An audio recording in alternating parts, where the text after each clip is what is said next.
Hi, I'm Wayne Horman with HiMark Seed. We're out in the Columbia Basin here. It's October, nice warm day, unusually warm day, but we're looking at bluegrass this week and it's looking fantastic. Now we finally have the seed to go to the sports turf managers, and so that really is where we tie the field to field to field.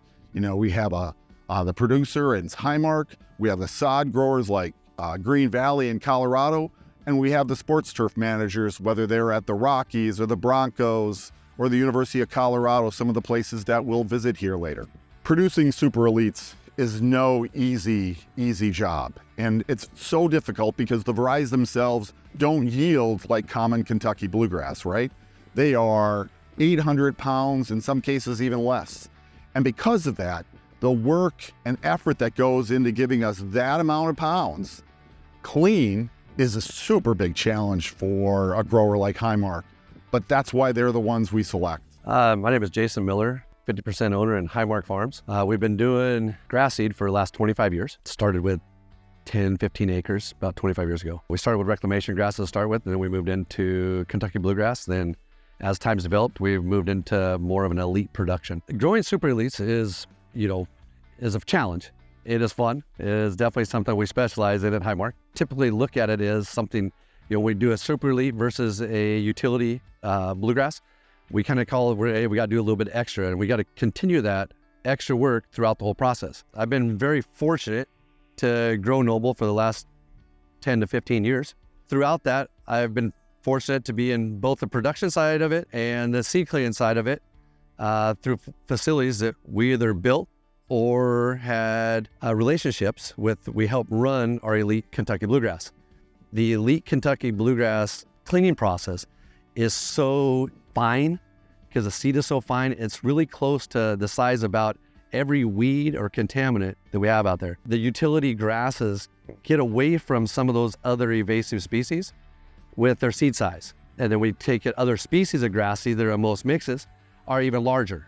So as we get larger seeds, we get away from the outlier grasses, we get away from the annual bluegrasses, and we're able to take them out on that cleaning process. The thing that's really unique about elite Kentucky bluegrass is we've got to do most of the work in the field. I've built several facilities and everything else, and I always say that, you know what, we can do whatever we want in the seed plant, but if it's not done in the field first, there's no way that we can maintain the quality of production that we do.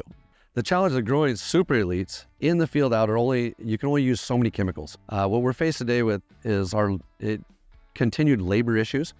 It's hard to find external labor to do the tasks that are necessary, from the tractor driving to the planting to the irrigation. But with Kentucky bluegrass and our super elites, we need individual hand roguing. It's manual labor, similar to weeding vegetables.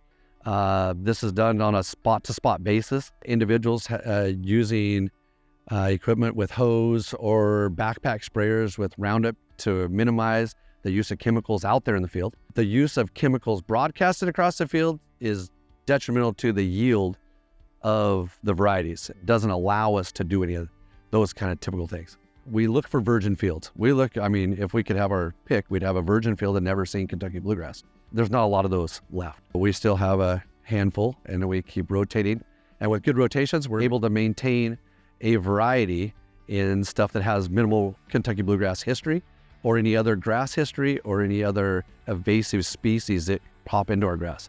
The utility varieties will yield from 1,500 to 1,800 pounds an acre to the super elites that are from 600 to 900 pounds an acre. In these varieties, there's also a lot of differences. You'll have varieties on the utility that'll be 800,000 seeds per pound to the super elites will be about 1.5, 1.7, 1.8 million seeds per pound. Without the people out there doing the water, without the people out there roguing the fields, spraying, fertilizing, and all the things that go into the process, elite Kentucky bluegrass is not possible. Joe Welkens with Green Valley Turf Company. We're here in Platteville, Colorado on our farm.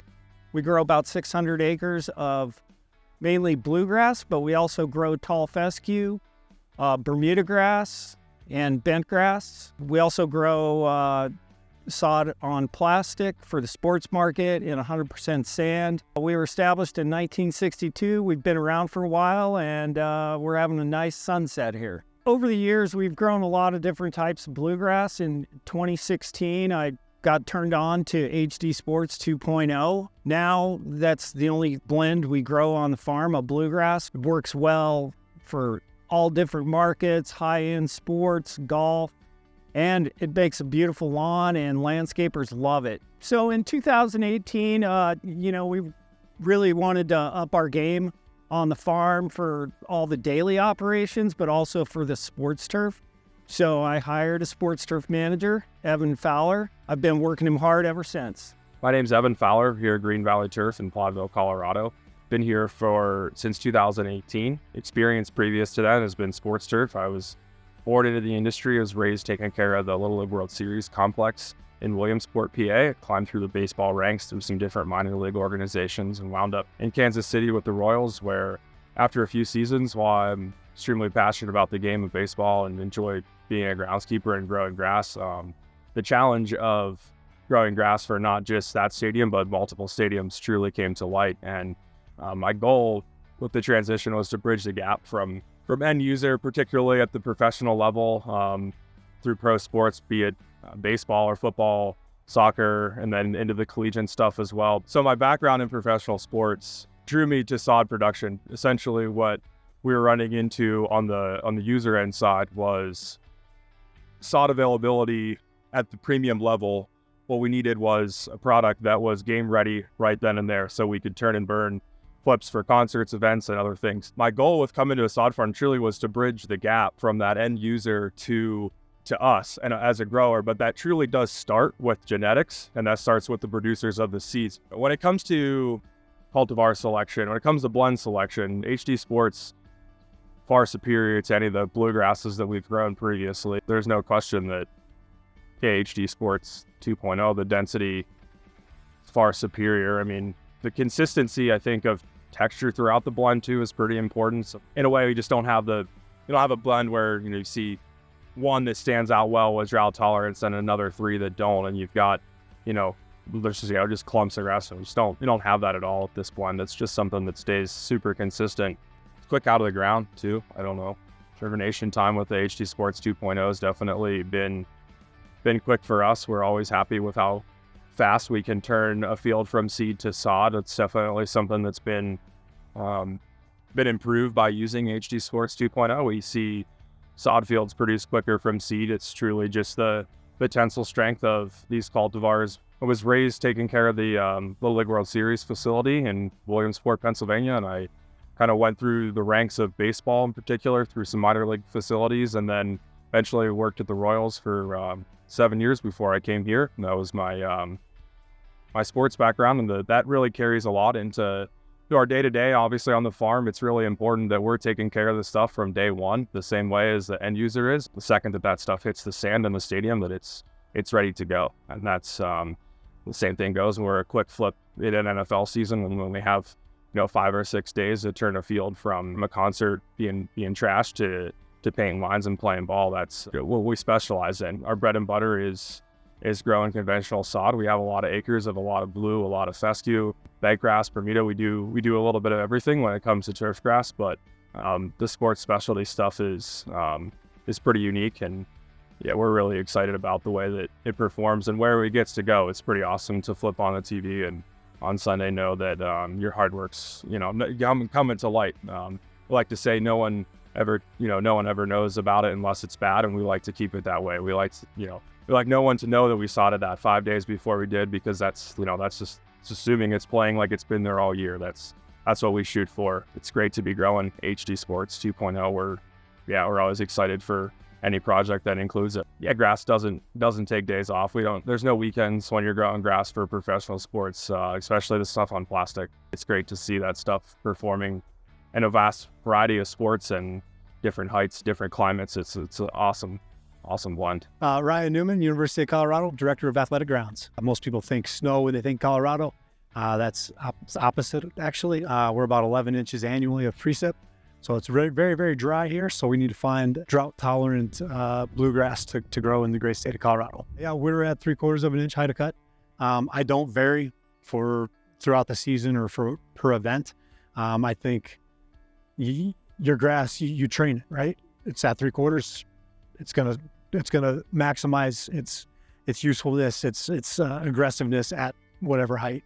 If you start raising it up, I think it starts laying over and not doing what we need it to do. I'm managing this field for whatever event is on it, and that can be different from different sports, men's, women's soccer, or football, or if it's a special event concert. Like when we're going into special event season, we're gonna be covered with TerraPlast.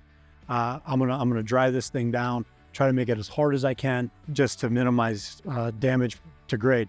I can grow grass. I can't fix the grade very easily. Well, I'd seen some samples from Green Valley Turf, and I was blown away by it. And I was like, I knew Chris had it down with the Broncos, and I wanted to get on that train, and I haven't been let down.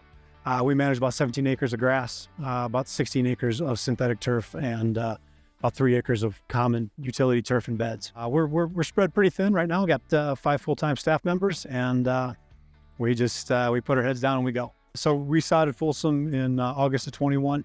Last roll went down 14 days, 7 hours before kickoff.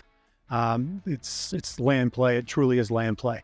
I think a lot of people were nervous up in the building to my left. I had no problem at all, right? So you got to beat it up at the beginning and then try to stay off it, because grass knows what to do. Grass is smart. The leaves will grow up, the roots will grow down. Sometimes the best thing to do is nothing. The varieties that are selected in HD Sports were selected because they had the performance, not just good performance. We're talking top 5 performance, all 4 of them. So a blend or a mix is only as good as the weakest variety that's in that blend or mix. And that's what really makes HD Sports stand out. It doesn't have a weak component. It has a #1 variety of overall. It has a #1 variety of wear and traffic. It's got a #1 variety for shade, or a #1 variety for even disease. So that's what makes HD Sports stand out.